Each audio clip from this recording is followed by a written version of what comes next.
Welcome back to our weekly lives.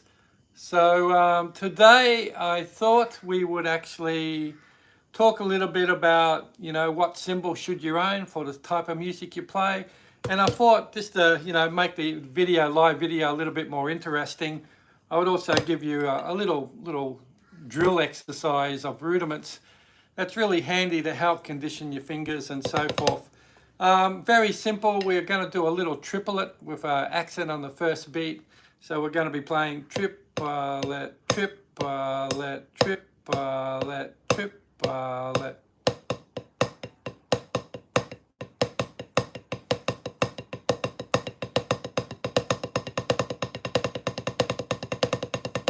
So just doing that exercise, it's a good little warm-up. Triplet, triplet.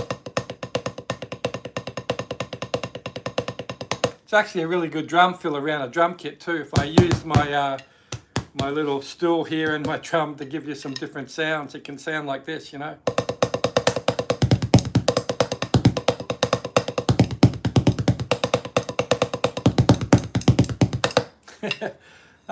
can alternate that with single strokes too, just to give your hands a little bit more interest. So you can just do a basic single stroke and then go into triplets.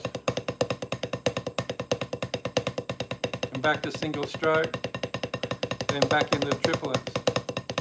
So that's a good little exercise to try. So, if you're in the mood to do little exercises like that, that's a good one to practice. So, but anyway, today I thought I'd talk about cymbals and cymbal sets.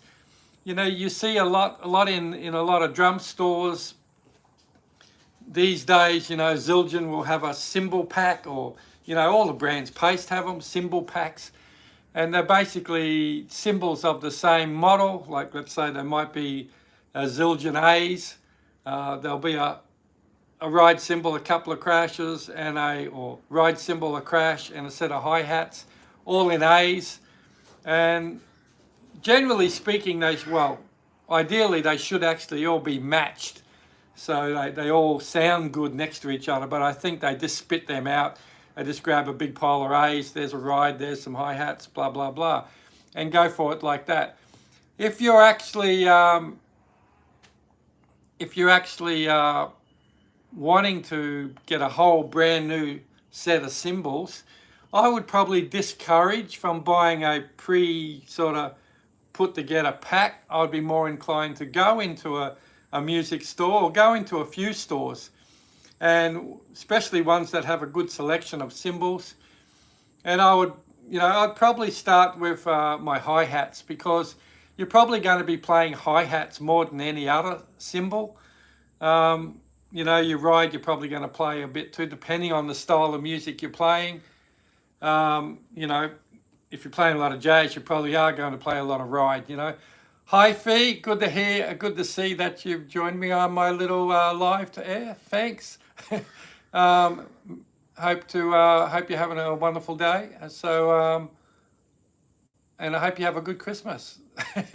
Anyway, for people that don't know, this lady I just mentioned there, Fee, she's an incredibly good singer. She was a singer in a band I was in back in the 90s. It was a pretty well-known band around Australia. And she was a blues singer back then. Now I think Fee actually teaches ukulele to children, so which is a wonderful thing. So see you, Fee. Have a good day. Enjoy your teaching. Bye. Anyway, so where am I? Yeah, so I would probably start with a set of hi-hats. Now, depending on the style your music you play, and depending on what you want to sound like, and that's a really important thing. A lot of people just think, oh, that drummer over there, he uses 14-inch hi-hats, that's what I need to play. Or you like that drummer and he uses 14, so that's what I've got to play, 14s. No, that's not necessarily true. It's really important, and I'm a big advocate for that as well, is that you need to create your own sound. You need to become a unique drummer, in a sense. And that applies to the drums you use, the cymbals you use, and also your technique and style of playing. All of that, and more unique you can be within that, the more you stand out from the crowd, so to speak. So you don't start getting compared to, oh, you know, that drummer, Trevor, that drummer over there, he just sounds like, oh, that guy down the road. You don't want that. You want your own sound. You know, yeah, you can draw from many people's, you know, tones and sounds and styles of how they play. We all got our heroes, myself included. I've got a handful of drummers that I just absolutely adore in the way they play and their attitude and so on. So, yeah, I'm going to be influenced by that, but I'd always do my best to be uniquely me. If I am, I don't sound like everyone else. I'm that black sheep in amongst the white herd. I stand out. I'm more recognizable, and some will like that, some won't like that. But I've found over the years, the more unique I am, the more work I seem to get. So there must be something in that. Anyway, so going back to your hi-hats. Your hi-hats, you know, what sound do you want? You know, a little bit of what you play, style of music, sometimes will determine, you know, the size hats that you're going to play. You know, if you're not sure what sort of hi-hats you would want, then probably if you go and buy yourself a set of 14s, that's probably a good starting point. But I would strongly encourage really having a think about, you know, who am I as a drummer? What do I want to sound like? And when you answer those questions about yourself, it will help guide you. You know, what type of music do I want to play? Do I want to set myself just a narrow laneway and only play that style of music? Or do I want to be very versatile and play multiple styles? I mentioned a little bit about that last week. In the live last week, we talked about, should you own more than one drum kit? Well, if you're doing a lot of session work or playing with multiple types of bands, having different drum kits can help you to hone and narrow down the sound that you need for that particular band. And it's a little bit like that with your cymbals too.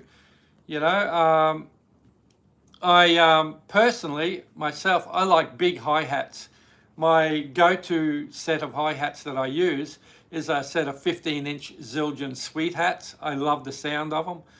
I own some 14s and 16s in the sweet hats before too, but they just don't do it for me. The 15 just is that sweet spot, you know, sorry for the pun, you know, Zildjian sweet hats. The 15s to me just have that sound that I like. So that's my go-to set. I also have a set of 15-inch Zildjian Carope hats. I really like the sound of them. They sound a lot different from the sweet hats, but in certain situations, I find, especially if I'm playing a low volume room, or tend to use the Caropes over the sweet hats. The sweet hats tend to be a little bit louder and a bit more brash. I also have a set of 17-inch hi-hats as well. A little bit like the ones that, well, they are sort of based on the ones that Steve Jordan uses. And I love the sound of them, especially if I'm playing in a band that's, you know, a dirgy sort of rock band, blues band or shuffle band. You know, open those hi-hats up and get that real wash, and it's just, they sound killer.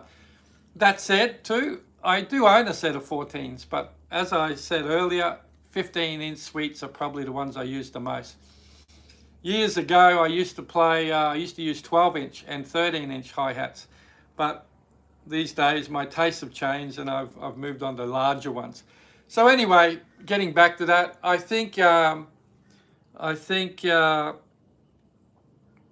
I would go into a music store and then find a set of hats you really like. And then once you get that set of hi-hats, then you can build your set of cymbals around that. You want other cymbals, ride cymbals and crash cymbals, or, you know, feature type cymbals like China types, or, you know, holy sort of splashes and things like that. You want to get cymbals that sit in the same sort of sonic laneway as that set of hi-hats that you've gone and bought yourself. So tonally they need to match well. Also the intervals between, you know, if you own two, like my standard cymbal setup for a lot of things that I play, and especially when I play in my band Peaches and the Alpha Sonics, is I often use my sweet 15-inch hi-hats. I have a 22-inch Zildjian Carope ride that I use. I have two 18-inch crashes. One's actually a paste or pasty, whatever way you want to say it. One and I also have a Istanbul crash as well. But the intervals, especially between those two 18s, you might think, why do you want two 18-inch cymbals? Crash cymbals. Why don't you get an 18 and a 16?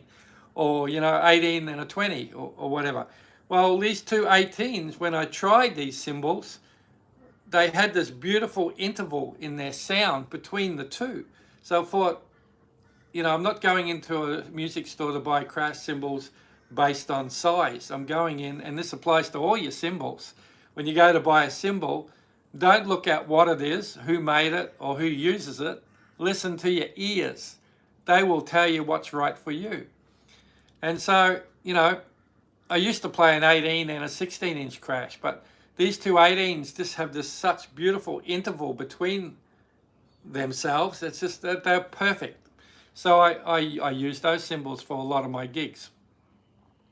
Sometimes I break up my 22-inch Carote with a 20-inch. If I'm playing more jazz, my 20 just has that more traditional jazz sound to it. I do also have a few other rides that I use occasionally as well. I've got a 22-inch ride that was made by a company in Sydney actually, and it's a beautiful ride as well. I've got a few others. I've got quite a few. I've got a Mal Lewis ride, Istanbul Mal Lewis ride. That's really nice as well. It's got a couple of rivets in it, give it a bit of sizzle. And I've got a big 22-inch China type too. That's an Istanbul Turk series. That's I sometimes use that as a ride as well. So, but anyway, I'm getting a little bit off track here. So find yourself a good set of hi-hats that you really like the sound of, that matches what you play. And then I would probably I'd find myself a ride that sounds good with it.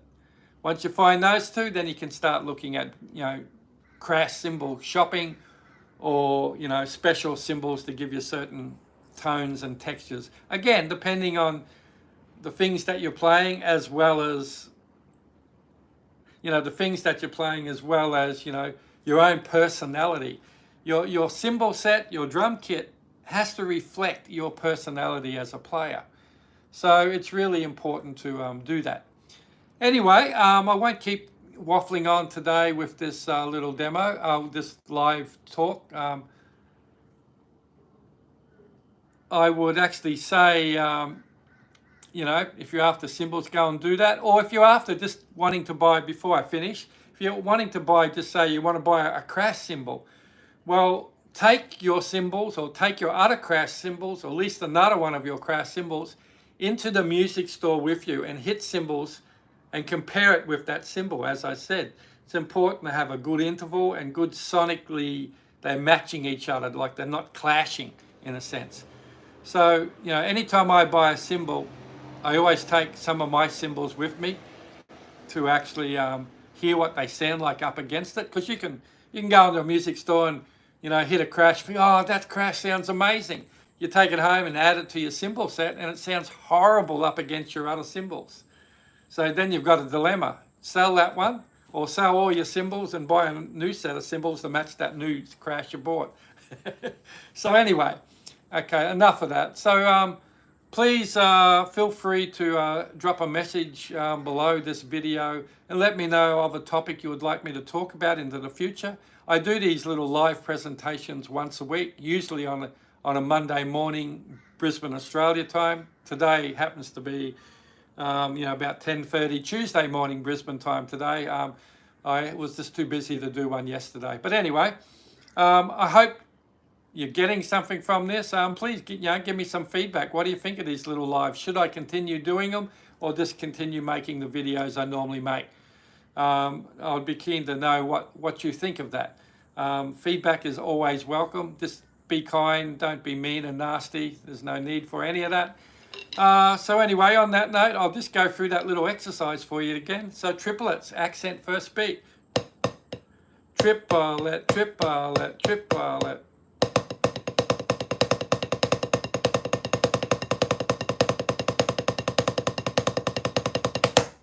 And you can add a bit more interest in alternating between single stroke rolls and accent triplet. So you can go single stroke, then in the triplets, single stroke, triplet, single stroke. So it's a good little exercise you can do. It's a good hand warmer upper before you start your real practice and all that. We'll leave it at that for today. Thanks for watching for the people that have, and for the people that will look at this video a little bit later down the track too. You know, I really appreciate you people watching my videos. It makes it all worth it for me as well. You know, I sit in my house here in Brisbane, Australia, and I wonder if people even care about watching my videos, or if it's, you know, got any value to you. I hope it does. And like I said, if you got some topics you would like me to talk about, I will endeavor to do that for you. So on that note, we'll see you next week in the lives, and hopefully if you, I'll get a few other videos out during the week. I have lots of videos on my channel. I think there's about 210, 220 as it stands at the moment. I'm continually adding more. So have a bit of a wander, that'll be great. And if you haven't subscribed, please do that as well. And watch a few videos. I'm trying to get my watch hours up for my channel to try and monetize it, and so I can make a couple of pennies or cents off it to help me. I'm retired, so you know, all the help I can get would be greatly appreciated. On that note, people, we'll see you next week. Have a good week. Stay healthy, stay happy, be kind to people, and smile when you play drums. You know, we're so blessed to be able to do that. See ya, bye.